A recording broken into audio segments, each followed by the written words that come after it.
The My Account window gives you detailed information about your trading account. It provides an easy way to send withdrawal requests, fund your account, and review your statements.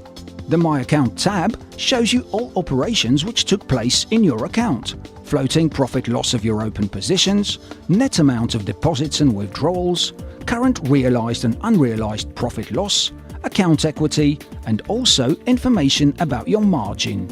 If you click the Account Transactions tab, you can monitor all previous operations and keep track of your account history. As in the Orders window, here you can specify the period which you want reported.